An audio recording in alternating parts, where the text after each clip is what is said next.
한인 1.5세가 캐나다 5대 시중은행 중 하나인 TD은행그룹 최고 경영자에 오릅니다. 오늘 TD은행그룹 이사회는 캐나다 퍼스널뱅킹그룹의 레이몬드 천 사장이 내년 4월 10일 열리는 연례총회에서 TD은행그룹 사장 겸 최고 경영자에 임명된다고 발표했습니다.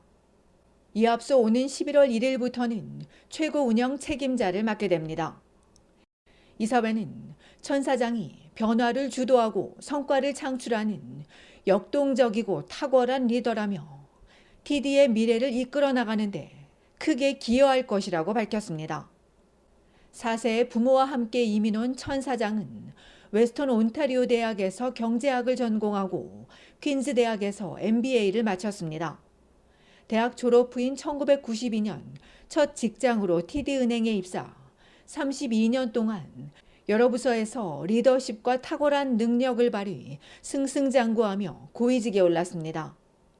TD 다이렉트 인베스팅 사장과 TD 인슈어런스 사장 겸 CEO, 웰스 매니지먼트와 인슈어런스 그룹 책임자를 지냈고 가장 최근에는 캐네디안 퍼스널 뱅킹 그룹 책임자를 역임했습니다.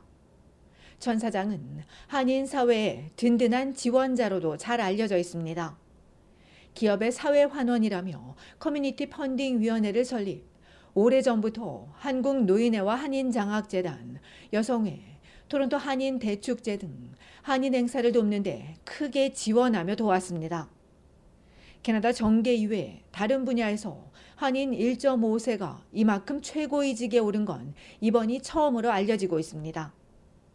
한편 TD은행은 미국에서 돈 세탁 방지 프로그램 실패가 드러나며 수십억 달러의 벌금과 제재를 당했습니다. 돈 세탁 스캔들에 휘말린 바란 마스라니 현 최고 경영자는 내년 10월 31일까지 은행의 고문으로 계속 일할 것으로 알려졌습니다.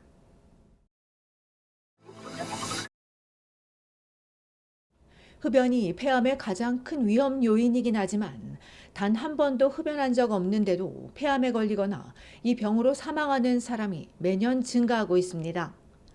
온타리오주 토론토 프린세스 마가렛 암센터의 의사는 흡연 관련 폐암은 감소하는 데 반해 놀랍게도 비흡연자가 더 많이 이 질병에 걸린다고 지적했습니다.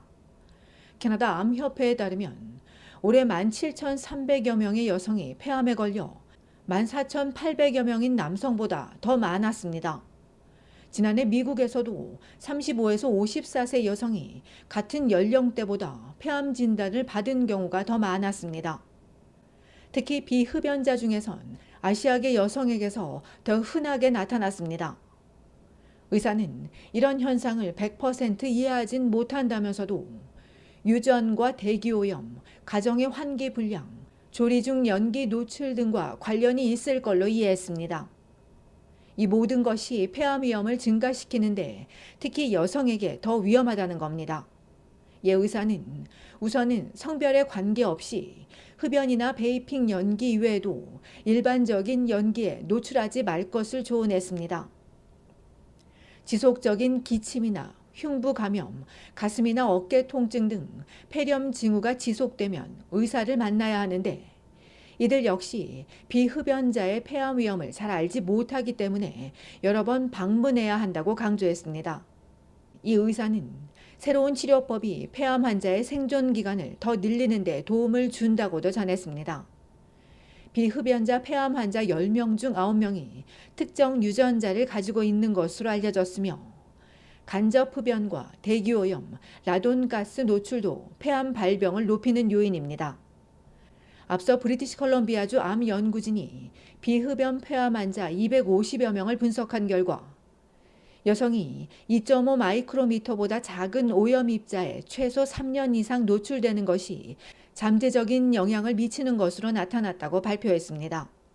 한편 2008년에서 2014년 사이 영국의 비흡연자의 폐암은 2배로 증가했습니다.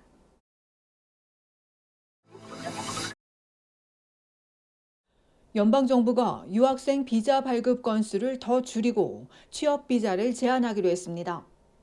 인구 급증에 주택난과 일자리 부족, 공공자원까지 부담이 가중되는데도 대응하지 못한다는 비난이 일자 정부는 지난해 말부터 계속 이민 프로그램을 손보고 있습니다. 유학생 비자 발급 감소와 외국인 근로자 비중을 줄인 뒤 유학생 수가 줄고 임대료도 하락했다고는 하지만 더 많은 변화가 필요하다는 겁니다. 이에 정부는 내년도 유학생 수를 올해 48만 5천여 명에서 10% 축소한 43만 7천여 명으로 줄이고 2026년까지 이 수준을 유지하기로 했다고 밝혔습니다. 졸업 후 취업 허가 프로그램도 바뀝니다.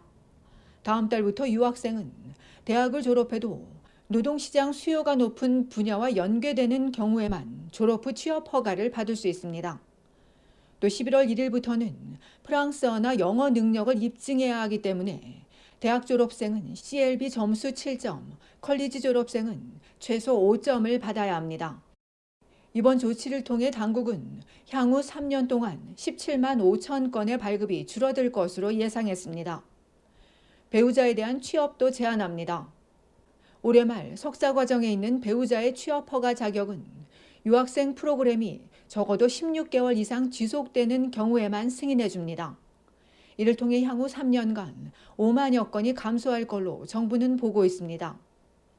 임시 외국인 배우자에 대한 오픈 취업 비자 역시 정부가 정한 전문직 등 숙련된 임시 외국인 근로자에게만 허용될 예정입니다.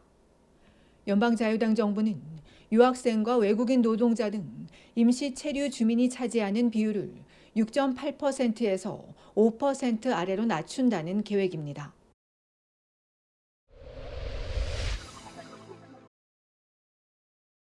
온타리오주 놀스역 서쪽에서 발생한 총격 사건의 피해자 신원이 공개됐습니다. 그제 대낮 토론토 공공 아파트 건물 뒤 주차장에서 피살된 이들은 26세 아브라임 핸둘리와 27세 듀션 월터스로 한 명은 그 자리에서 나머지 한 명은 병원에서 숨졌으며 경찰이 사건을 수사하고 있습니다. 이어 어제 아침 7시 반 토론토 북쪽 캐즈윅의 베이비 공원에서 총기 살인 사건이 발생해 21세와 39세 2명이 숨졌으며 사건을 수사해온 욕지역 경찰이 어젯밤 총격범 2명을 붙잡아 1급 살인 혐의로 입건했습니다. 이들은 베리 출신의 19세와 21세 남성으로 피해자들과는 아는 사이로 추정되고 있습니다.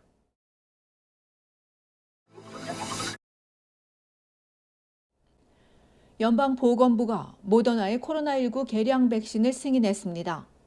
당국은 모더나 개량 백신이 오미크론 하위 변종 KP2를 표적으로 한다며 12세 이상은 50 마이크로그램 한 차례, 5세에서 11세는 25 마이크로그램을 접종하고 이전에 백신을 접종하지 않은 주민은 25 마이크로그램을 2차례 접종하는 것이 좋다고 권장했습니다. 9월 3일 기준 전국 코로나 환자 2명 중 1명이 KP3에 감염된 가운데 당국은 이번 백신이 유전적 사촌인 KP3 변이에도 보호작용을 해줄 것이라며 아직까지 구체적인 백신 공급 일자는 나오지 않았으나 며칠 안에 충분한 백신이 캐나다에 도착할 것이라고 전했습니다. 한편 국립접종자문위원회는 독감과 코로나 백신을 동시에 맞을 것을 권고하고 있습니다.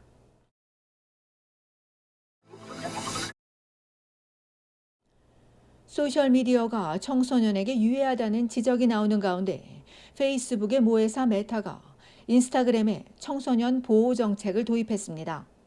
이에 따라 새로 인스타그램에 가입하는 청소년은 제한적인 10대 계정으로 전환되고 기존 계정이 있는 청소년은 앞으로 2달 안에 10대 계정으로 이동하게 되면서 이미 연결된 사람으로부터만 개인 메시지를 받게 되고 팔로우를 승인하지 않은 상대방은 게시물을 보거나 대화하는 것이 불가능해집니다. 또한 아이들의 수면을 위해 밤 10시부터 아침 7시 사이 미성년자 계정의 알림은 중단되고 자해나 누드 등 유해 콘텐츠도 더 엄격하게 차단되며 부모가 10대 자녀가 최근 메시지를 주고받은 상대의 계정을 확인할 수 있도록 보호 기능도 추가했습니다.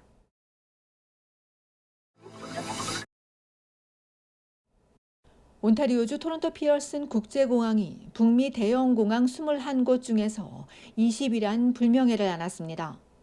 JD 파워가 북미 지역 항공 여행객 26,300여 명을 대상으로 만족도를 조사한 결과 피어슨 공항은 1000점 만점에 559점에 그쳐 평균에 미치지 못하면서 뉴저지의 뉴워크 리버티 국제공항에 이어 2년 연속 20위에 머물렀습니다.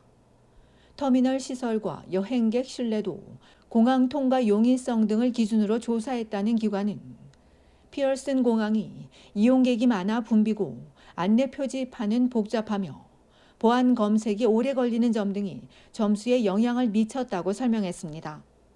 이에 대해 공항 측은 최근 2천여 명을 대상으로 한 또 다른 설문조사에선 83%가 만족했었다며 기관의 조사 대상 대부분이 미국인인 점을 들어 이들이 실제로 피어슨 공항을 이용했는지 확인되지 않았다고 반박했습니다.